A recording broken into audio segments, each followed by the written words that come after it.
Hey everyone, it's me, Mr. Terry. I'm one of Canada's first openly transgender politicians, and I'm elected to a school board in British Columbia. So today I want to talk to you about something really important, and that's SOGI 123.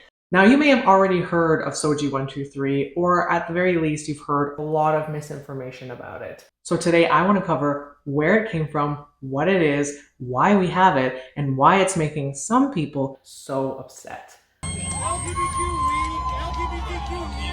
All kids matter, right? All kids, not you. Now, if you're not familiar with it, SOGI stands for Sexual Orientation and Gender Identity. SOGI 123 helps educators make schools safer and more inclusive for students of all sexual orientations and gender identities. It has three components to it: inclusive policies, inclusive environments, and inclusive teaching resources. That's literally it.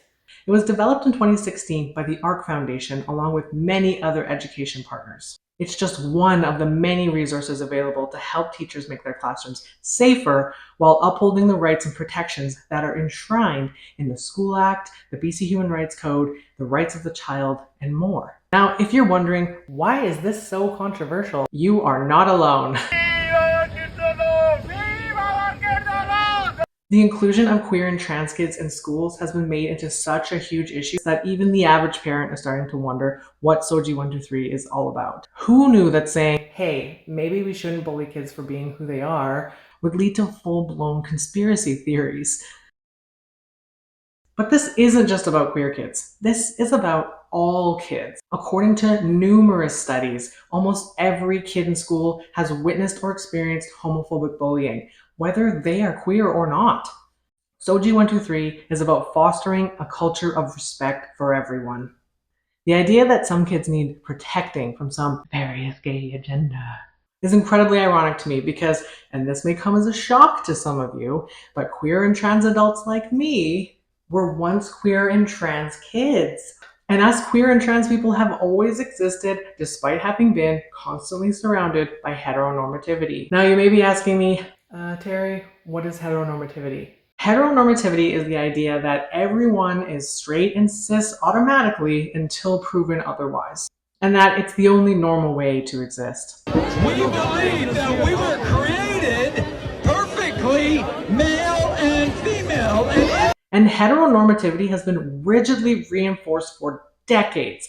If you didn't fit the mold, you were either erased from history or criminalized.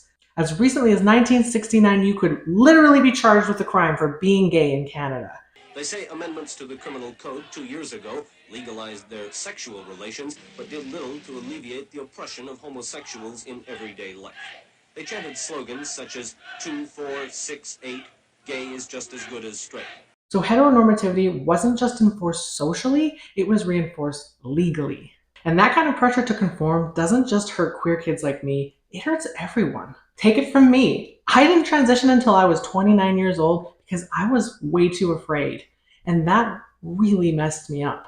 When you hear things like, That's so gay. That's really gay. Please don't say that. it reinforces the idea that there's only one right way to be, and that just isn't true. SOGI 123 is simply about keeping kids safe and supporting them. That's not an agenda, that's just basic human decency. Now, by no means am I sitting here and saying that SOGI 123 is some flawless magic that's going to come make every school perfectly safe for queer and trans kids, because it absolutely does not. Many schools are still actively struggling with that goal. And it's especially difficult when we have misinformation intentionally being put out there, trying to convince parents that their kids are being put in harm's way simply by including people with different identities. There's a reason this framework exists. It's because 2S LGBTQIA kids face higher rates of bullying, mental health challenges, and even suicide. Trust me, growing up in BC schools in the 90s and the 2000s without SOGI, I can attest firsthand that I could have really used a more supportive school environment. And pretending we don't exist doesn't just make us disappear, it just makes our lives harder. And if that's your goal, well, congratulations, you're officially a villain in a 90s after-school special.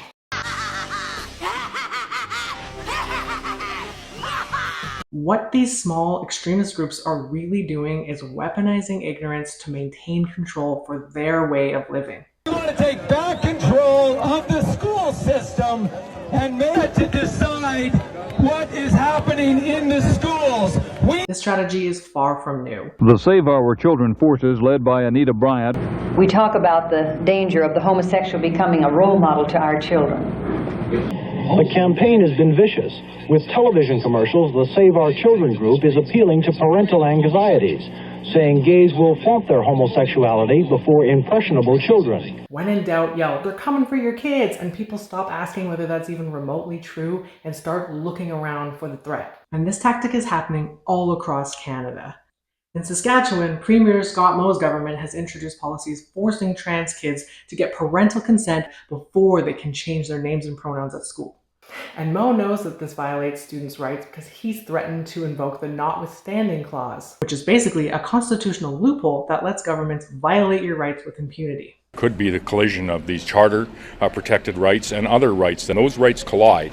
The notwithstanding clause was provided. In this case, that's the rights of a parent. New Brunswick and Alberta have both introduced similar policies, as well as entire blocks on gender-affirming care for minors. Puberty blockers and hormone therapies for the purpose of gender reassignment will also not be permitted. So we're seeing a wave of these actions all across the country, where governments are using legislation to strip away protections for queer and trans students, all while claiming to protect parental rights. It's like they found a time machine, set it to 1950, and then just smashed the button. If you don't think this is a problem in BC, think again. The leader of the BC Conservative Party recently called for complete elimination of SOGI 123. And they're not stopping there. SOGI itself has become too divisive. It's become very problematic. Many parents want to see it go, so we need to remove that. It's also not just about SOGI, but books and libraries. In an interview with the Globe and Mail, they revealed a proposal to strike a committee to review all the books in schools that they deem inappropriate. As if schools didn't already have a comprehensive review system performed by well-educated teacher librarians. But they didn't say what they meant by inappropriate, nor by whose standards. They didn't provide any details, along with a vague pledge to remove ideology from the classroom. Because asking kids to respect one another is too ideological now. The BC Human Rights Code explicitly protects students from discrimination based on gender identity and sexual orientation, among other things. Students have rights, legal rights, rights to express their gender, their identity, and to live safely in a world that respects them, so that they can become happy, healthy, and well-adjusted adults. Public schools bylaw must uphold these protections. And when children express their identity, it is as simple as hairstyles, clothing, names, and pronouns. Isn't that my t-shirt?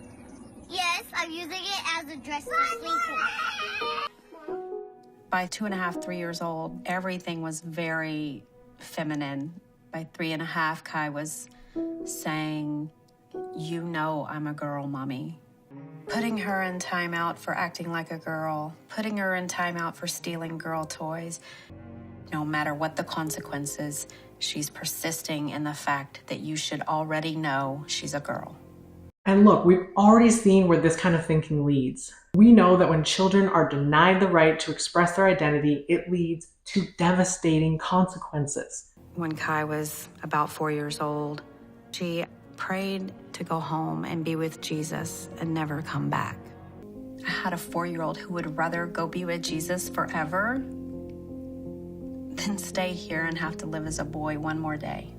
What harm could possibly come to telling a child that you support them in their personal growth and identity? To know that you love them no matter what clothes they wear or how they choose their hairstyle or what pronouns they call themselves. And supporting them will always give them positive outcomes, regardless of their gender identity and expression.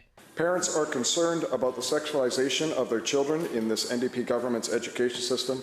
Will the minister admit that SOGI 123 has been divisive, an assault on parents' rights, and a distraction on student education? The rights of the child are not negotiable. They are enshrined in law to protect kids from this exact kind of overreach, where adults, for their own ideological reasons, try to control who their kids are allowed to become. SOGI 123 is a recognition that kids can be and are diverse people with diverse identities and experiences.